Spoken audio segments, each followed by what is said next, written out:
want you to give it to the poor. And you will have treasure in heaven. And come, follow me. Y'all look at verse 22. This is the saddest verse to me. But when the young man heard what he was saying, he went away what? Sorrowful. Why did he go away sorrowful? For he had great possession. Y'all, here's a prime example of what people do when they have to do something that they didn't expect was a part of the deal. You ever got to a place where you said, hold up, I ain't know you wanted all that. Fellas, I know we did. Man of God, we had some talks, didn't we? hold on, baby girl. I didn't know it was all of that. What about y'all, ladies? Hold on, brother. Get your hand down. I didn't know. Right? I didn't know it was all of that. This wasn't a part of the deal. Y'all, look what happens to people when they have to do something that they didn't expect they had to do. See, as long as it was the surface stuff, he was interested and he was inquisitive because these things he's been taught to do already. That's why he says, these things have I kept from my youth. But when it was a time to do something that he wasn't accustomed to doing, he became disappointed by the picture that he had painted in his own mind about what it took to possess eternal life. Listen, that's why he said, don't do this, don't do that, don't do that. He said, all these things I've done. So, y'all, that's how it is when we get saved. Come to church and, okay, I did all that. What else, Lord? Then when God tell us to do the things that we hadn't counted on doing, like the F word, forgive. Wait a minute, God. I hadn't planned on forgiving them. I had planned on shouting. I had planned on leaving them in my past. But I haven't planned on truly forgiving. Because when I truly forgive, sometimes that requires making a phone call. Sometimes that requires clearing the air, right? Sometimes that requires coming to an understanding. Listen, you know the people you have aught with. You know the people who have aught with you. And listen, it's not about how they respond. I'm talking about what you've been commissioned to do. You know how many times I've had to say, God, I'm sorry for something I didn't feel guilty of? How about this? Not even feel guilty for something I know I was right on. And I had people to back me up. I ain't doing that. God says, if you want me to elevate you, you're going to do it. God says, call them and say, forgive me. Guess what? I had to do it. But people get disappointed in their walk with Christ when we come to these crossroads. When a person who's hurt us so bad, God is calling us to forgive them. When a person who's walked out, God is calling us to give them a second chance. Let me tell you something. The Bible will always confound your way of thinking about how you think you're supposed to deal with people. Jesus was a master in public relations. Jesus knows how to reconcile people. What do you have to do when God asks you to do something that you hadn't planned on doing? I had people in previous ministries get up and say, God told me to sow my whole check. Don't take $1. You know how many times I would have laid before the Lord? Wait, God, what? Give all of it. Okay, Lord, let me pay my gas bill first. Give all of it. Wait, God, I owe Corey $100. Give all of it. Do you know how many times we second guess those instances? God says, bless them. We question, and we miss the opportunity. Let me tell y'all something. You know why a lot of our blessings is held up? Because of other folks' disobedience. Sometimes your blessing, God has already blessed Brianna to give it to you. Well, Brianna's sitting in her seat struggling with giving it to you. So guess what? It's a clog, it's a backup. God, I prayed. God said, I've answered. She's disobedient.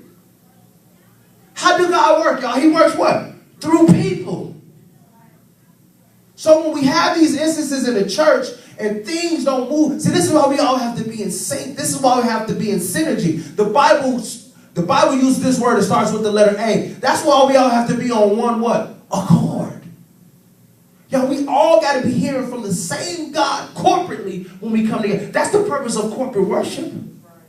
Yo, there have been times, Minister Rogers can attest to it, Mother Parker can attest to it, there's been times when we've been in prayer. God say, bless her with $100. I went in my pocket, wrote a check, waited till after service, didn't want no show, didn't, hold up group. God told me in front of all y'all to bless Drew with $100. That's what God told me to do. Yay! Nope, service was over. God said, bless you. Tears flow. Man of God, you didn't know.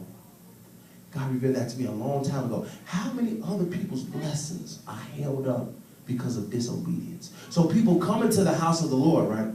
They got real problems. They got real issues. They got real illnesses. They got real mental problems. They got real demonic forces. But they come in here. We supposed to be the people on one accord. We supposed to be the people with the power. We supposed to be the people praying. We supposed to be the people shouting, breaking whatever on them, off of them. But we stand there laughing. We stand there worried about the kids. And you wonder why people don't believe there's no power in the house of God. They disappointed by disillusionment. There are people who really gave the church a real chance. But when they got there, the people let them down. This is why God is raising up people to bridge the gap.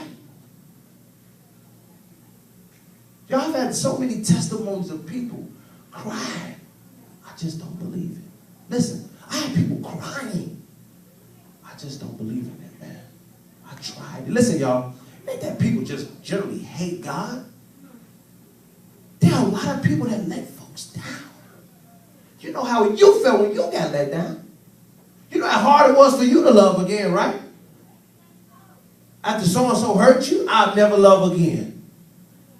And you know how hard it was for that wall to be torn down to get you back to the place where you were even open to the idea of allowing somebody back into that space? Now we telling people to come to our churches. We telling people that we got supernatural power to heal cancer. We telling people that we got supernatural power to get people off alcoholism and drug addiction. And they come in here expecting the power. But get a show. But get a, I'm tired of them singing that. But get a, I don't want to lift my hands. But you knocked on my door and you told me to come out. You put a flyer in my mail. You know how people look at them? You know when you look at flyers and you be like, because you heard it all before, right? Y'all ever got some stuff? Y'all ever know some companies? I don't call no company's name out, but you know they MLMs. You know they multi-level marketing. Come with me and the residual income.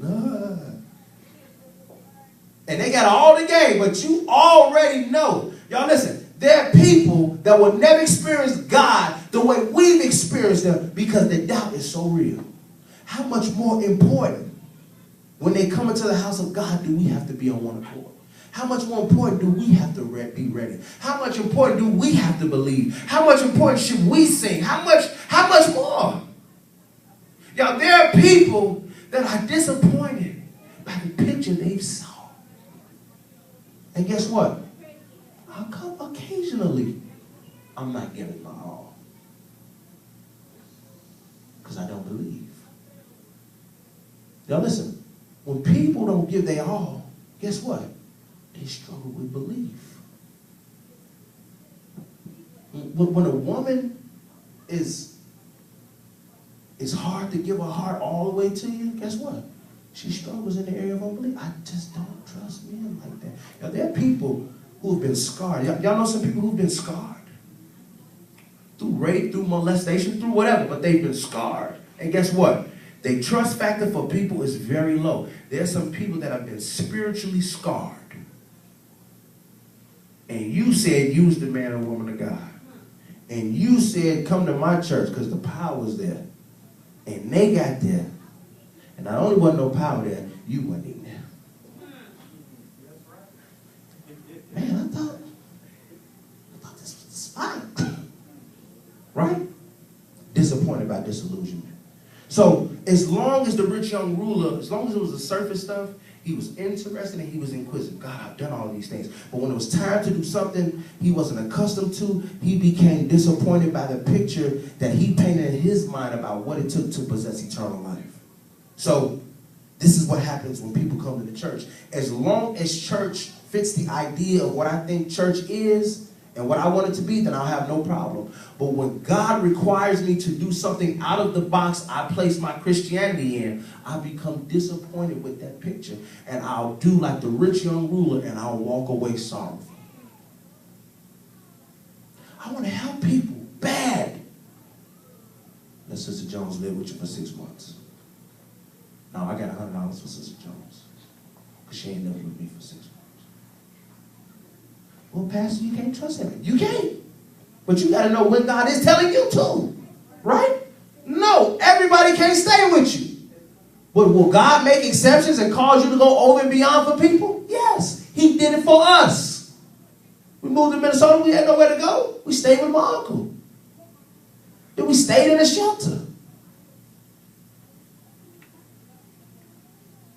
But when we got to do something outside of that box, whew, Brother Jones, yes. Man, could you drop me off? Yeah, brother, I live on 115th. You still on 111? No. Where you at now? I'm on 18th and Lake. Let me call Deacon Bobby real quick. Because I ain't going that way. Now I'm using very practical things, but y'all, don't we do that? Don't we? Ain't it easy to do the comfortable stuff? But the uncomfortable, outside of the Christian box, I don't want to do it. Y'all, when we walked the streets when it was 90, and give yourselves a round of applause. Give yourselves a round of applause for walking them streets. Come on, whoever walked the streets when it was 90, give yourself a round of applause for walking them streets. Ain't nothing wrong with it. Did I want to walk the streets? No. Did y'all want to walk the streets? No. But guess what? The first day we did it, we had a visitor come. God gave me a word for her about a sister, a word that I could not have known. She said, oh my God. And it was what she needed for that day. Guess what? We have to go outside of our box. People don't want to go outside of their box when they've not been accustomed to what real church looks like.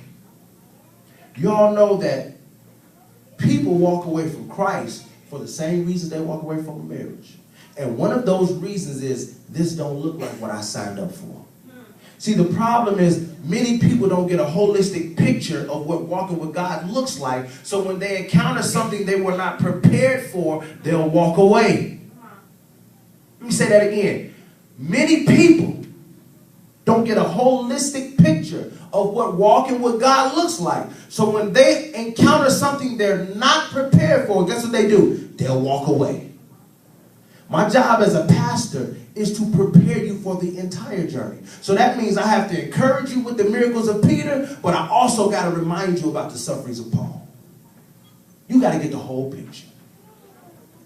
Just like we talked about last week. You're going to love me and all of me. You're going to get the good, the bad, and the ugly. So I have to give you the entire picture about what your walk with Christ is going to look like, and then you got to make a decision.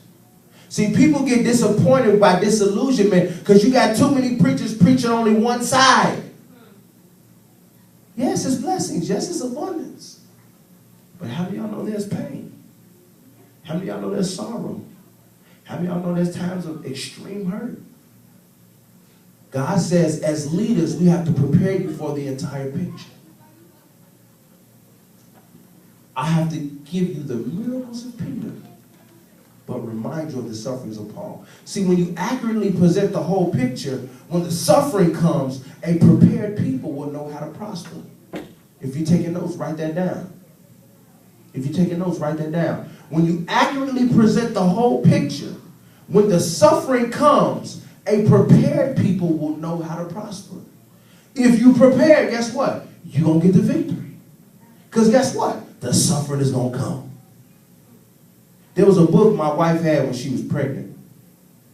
She told me not to tell no wild stories, but this one ain't wild. Matter of fact, I'm not going to tell it. But there was a book my wife had when she was pregnant, and this book was called What to Expect when you're Dwayne, know that book, man.